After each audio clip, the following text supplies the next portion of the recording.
Sir, yung ibang non-government organization, hinamon ng mga presidential, vice presidential na huwag i-drug test, kundi blood test para doon talaga malaman kung gumagamit sila ng droga o hindi. Kasi sa drug test, 5 araw lang, mawawala na. Sa blood test, hindi makikita.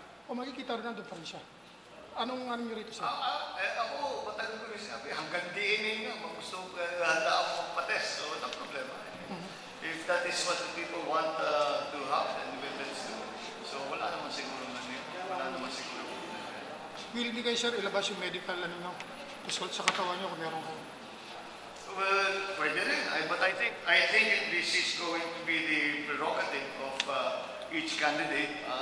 Each candidate is well within their rights to decide on that issue. So, that is useful dahil kailangan malaman ng tao kung ano ba talaga ang tunay na kalagayan na kalusugan ng bawat isang kandidato.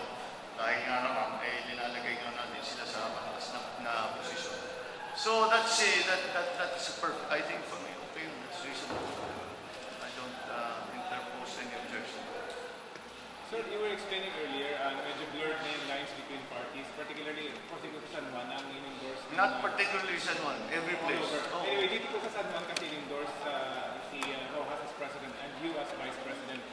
That's good. Maraming ganyan. At maraming ganyan. At talagang in this election, ramdam na mga nagtatawiran na sa party lines. It is, I think, a sign of the weakening of the multi-party system that we have been experimenting with. But that's a discussion for another time. Yun ang nangyari dito. Pag kausap ko yung mga ibang kasamahan ko who are in politics, we always, everybody is unanimous and say, ang gulo-gulo na itong election na ito. Dahil wala naman masyadong party line at ang usapan dito individuals na personalities. Is that necessarily good or bad? I would think that the strength of the party was important on an ideological basis. Importante na bawat isang partido at lahat ng kanyang kasapi ay may sinusundan na prinsipyo.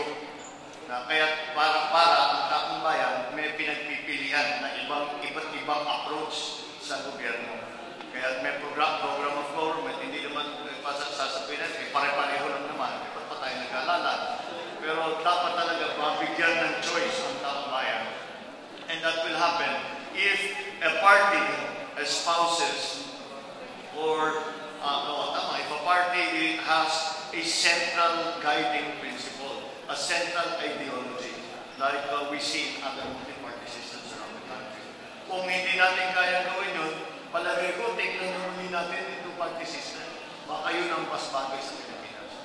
It's something that we really have to look at. The electoral process is something that has, I think, that we have to see once again, look at and study once again. Kung titignan natin parang pagandahin. Dahil sa ngayon masyadong mahal. So are you going to push for the two-party system, sir? Well, I'm not going to. I push for a re-examination. This is part of the constitutional body that will look at the different provisions, not only the economic provisions, but all the provisions of the Constitution. At ito ay marami ng pagbabago mula noong 1987, maraming iba na ang Pilipinas, iba na ang mundo, and we have to take that into account.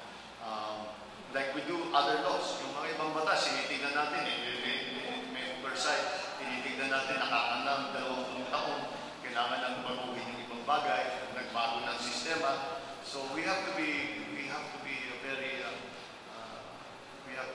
very aware of those changes. So charter change is one of your advocacy? Not particularly, but I agree that it's time that we re-examine the Constitution.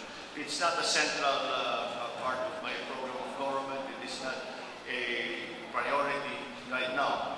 Ang priority ngayon talaga ay yung pa rin mga economic issues. Yung sinasabi ko mga issue na tingin sa sikmura. At yan ang araw-araw iniisip natin mga. Sir, yung 1987 Constitution, do you think it works given the present situation right now? Well, there are several questions. I mean, aspects that I think have been successful. There are others that have been less successful. We have spoken about the electoral process. The idea of term limits has been discussed. The economic provisions have become part of also a discussion amongst legislators. So, maraming bagay doon sa saligang batas na sa palagay ko maganda naman ang naging resulta. Pero meron din mga ibang bagay, hindi naman sa hindi